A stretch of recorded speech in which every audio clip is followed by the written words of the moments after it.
Olá, pessoal. Vamos concluir o capítulo 8, cujo título é 24 princípios das epístolas a respeito de dinheiro.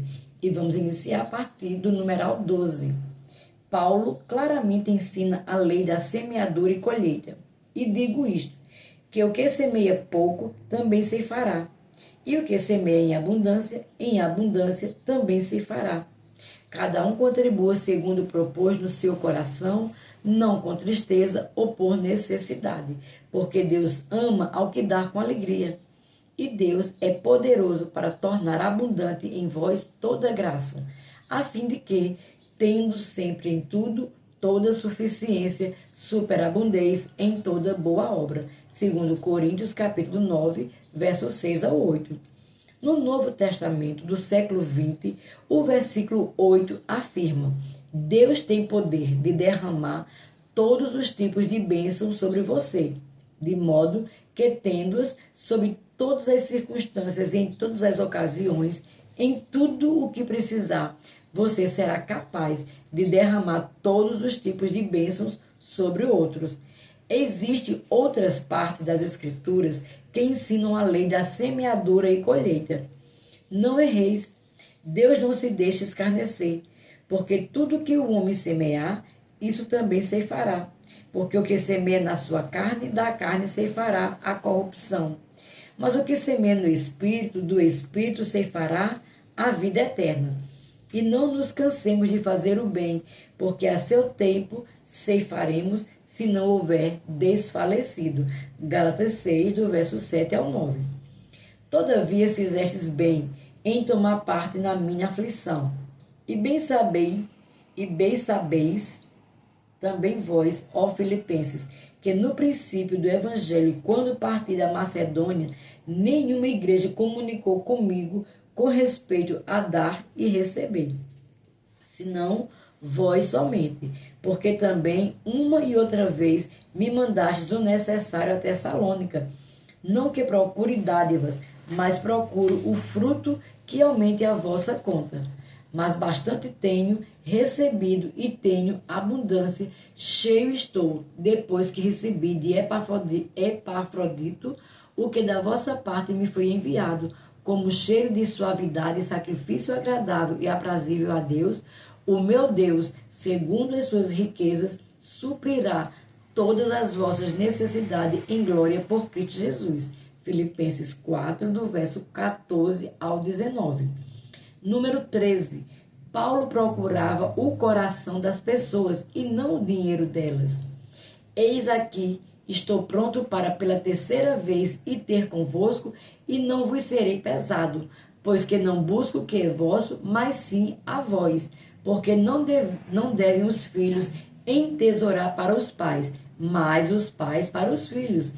Eu de muito boa vontade gastarei e me deixarei gastar pelas vossas almas, ainda que amando-vos cada vez mais, sejam menos amados.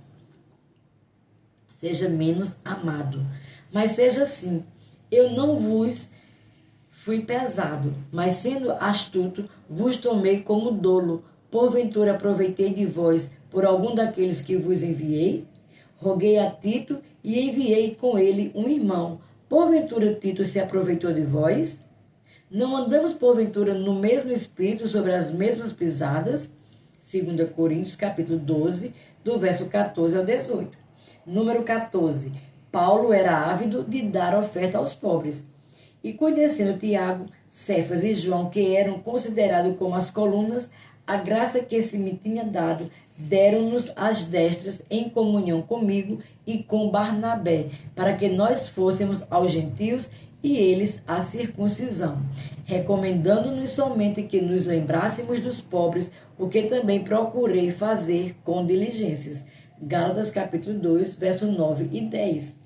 Número 15.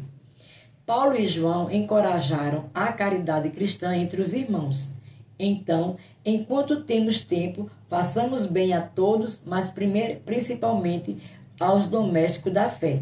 Gálatas capítulo 6, verso 10. Quem, pois, tiver bens do mundo e vendo o seu irmão necessitado lhe cerrar o seu coração, como estará nele a caridade de Deus? Meus filhinhos, não amemos de palavra, nem de língua, mas por obra e em verdade. 1 João capítulo 3, verso 17 e 18. Número 16. Paulo exemplifica e ensina um trabalho fortemente ético. Aquele que furtava, não furte mais. Antes trabalhe, fazendo com que as mãos fazendo com as mãos o que é bom, para que tenhas o que repartir com o que tiver necessidade. Efésios 4, 28. Vós, servos, obedecei a vosso Senhor segundo a carne, com temor e tremor, na sinceridade de vosso coração, como a Cristo, não servindo à vista como para agradar aos homens, mas como servos de Cristo, fazendo de coração a vontade de Deus, servindo de boa vontade, como ao Senhor e não como aos homens, sabendo que cada um receberá do Senhor todo o bem que fizer, seja servo, seja livre. Efésios 6, do verso 5 ao 8. Vós, servos, obedeceis em tudo ao vosso Senhor segundo a carne, não servindo só na aparência como para agradar aos homens, mas em simplicidade de coração, temendo a Deus, e tudo quanto fizerdes, fazei-o de todo o coração como ao Senhor e não a homens, sabendo que recebereis do Senhor o galardão da herança, porque a Cristo o Senhor servis. Colossenses 3, verso 22 ao 24. Porque bem vos lembrais, irmãos, do nosso trabalho e fadiga, pois trabalhando noite e dia, para não sermos pesados a nenhum de vós, vos pregamos o Evangelho de Deus. 1 Tessalonicenses capítulo 2, verso 9. E procureis viver quietos e tratar de vossos próprios negócios e trabalhar com vossas próprias mãos, como já vos temos mandado, para que andeis honestamente para com os que estão de fora e não necessiteis de coisa alguma. 1 Tessalonicenses capítulo 4, verso 11 e 12. Nem de graça comemos o pão do homem algum, mas com trabalho e fadiga, trabalhando noite e dia para não sermos pesados a nenhum de vós. Não porque não tivéssemos autoridade, mas para vos dar em nós mesmos exemplo, para nos imitardes. Porque quando ainda estamos convosco, vos mandamos isto que, se alguém não quiser trabalhar, não coma também. Porquanto ouvimos que alguns entre vós andam desordenadamente, não trabalhando, antes fazendo coisas vãs. A esses tais, porém, mandamos e exortamos por nosso Senhor Jesus Cristo, que trabalhando com sossego, como o seu próprio pão. 2 Tessalonicenses, capítulo 3, do verso 8 ao 12. Número 17. Paulo advogou brilhantemente e denunciou a cobiça. Não digo isto como por necessidade, porque já aprendi a contentar-me com o que tenho. Sei estar abatido e sei também ter abundância.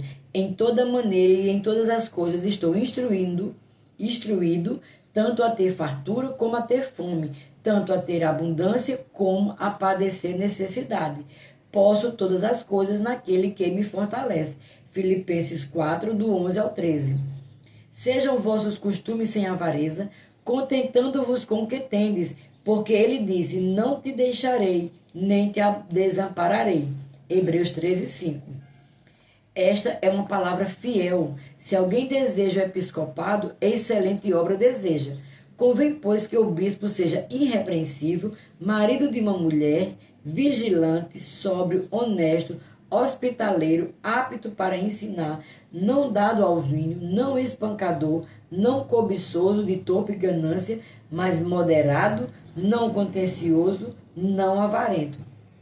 Da mesma sorte, os diáconos sejam honestos, não de língua dobre, não dados a muito vinho, não cobiçosos de torpe ganância. 1 Timóteo, capítulo 3, do verso 1 ao 3 e o verso 8. Porque convém que o bispo seja irrepreensível como dispenseiro da casa de Deus, não soberbo, nem iracundo, nem dado ao vinho, nem espancador, nem cobiçoso de torpe ganância. Tito 1, 7. A mentira da cobiça declara: se eu tivesse mais dinheiro, ou se eu tivesse isso ou aquilo, seria feliz. Mas o contentamento diz: por causa de Jesus Cristo, sou feliz, não importando a circunstância. Número 18.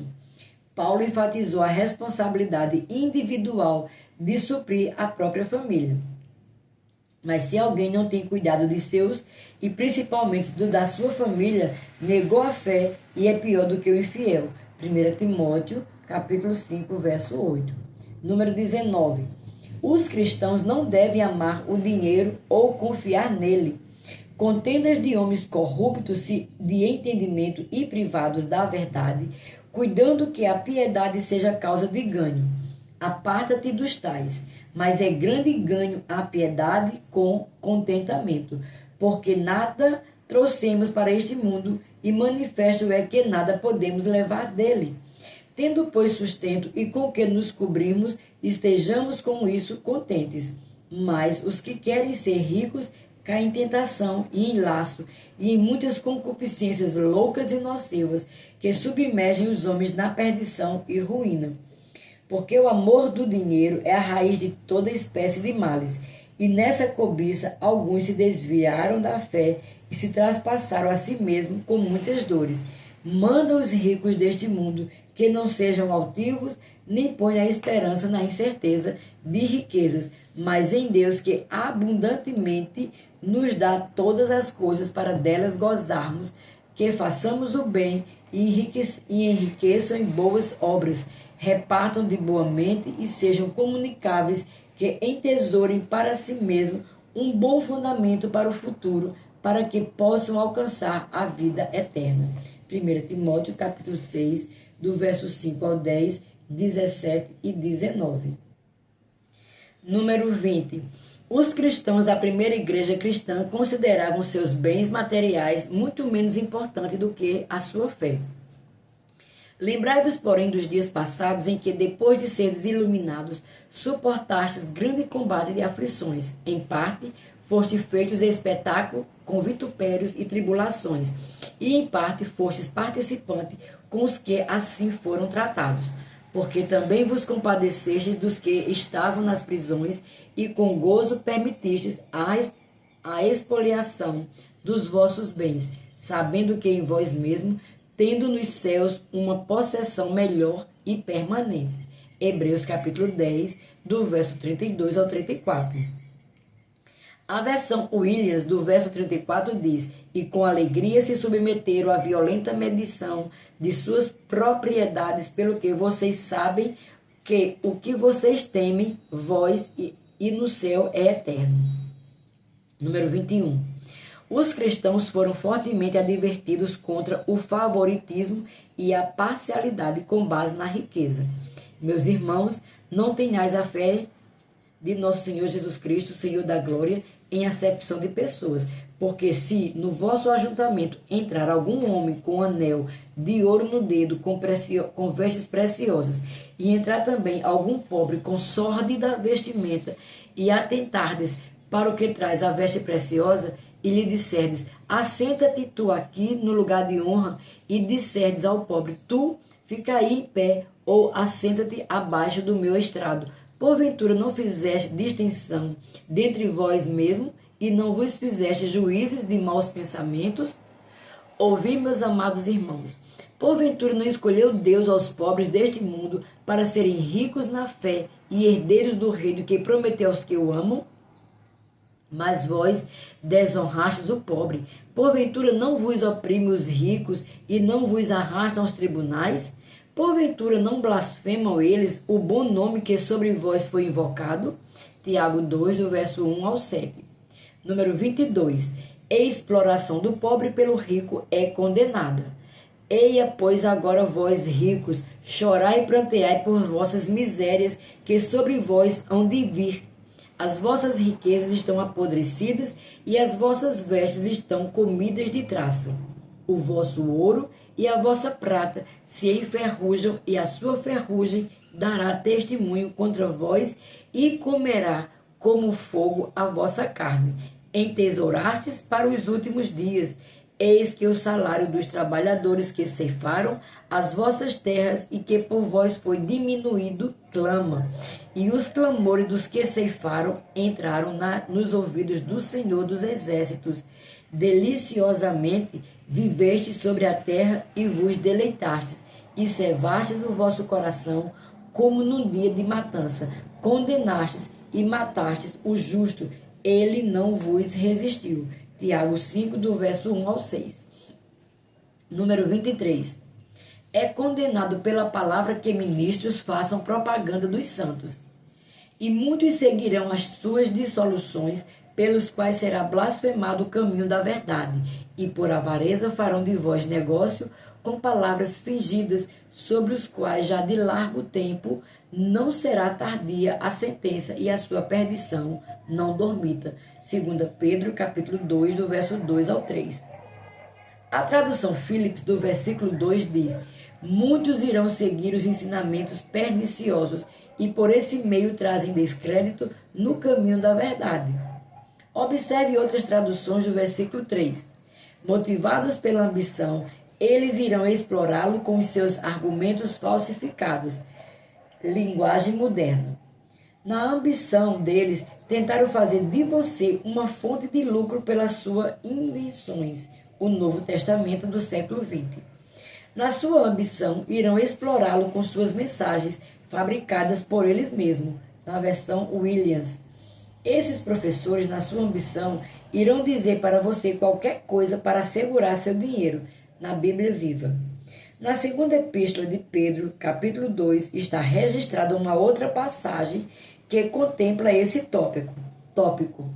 Mas estes, como animais irracionais que seguem a natureza, feitos para serem presos e mortos, blasfemando do que não entendem, perceberão na sua corrupção, recebendo o galardão da injustiça, pois que tais homens têm prazer nos deleites cotidianos, nódoas são eles e máculas, deleitando-se em seus enganos, quando se banqueteiam convosco, tendo os olhos cheios de adultério e não cessando de pecar. Aliás, não cessando de pecar, engodando as almas inconstantes, tendo o coração exercitado na avareza, filhos da maldição, os quais, deixando o caminho direito, erraram, seguindo o caminho de Balaão, filho de Beor, quem amou o primeiro, o prêmio da injustiça, mas teve a repreensão de sua transgressão.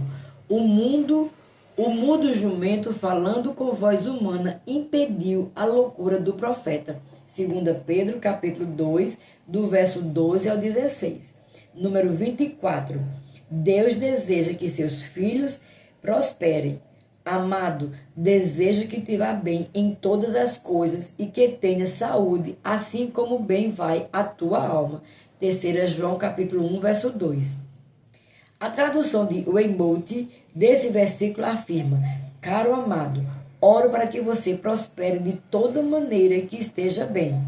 O Novo Testamento do século XX diz: caro amigo, oro para que tudo esteja bem com você e que você tenha boa saúde.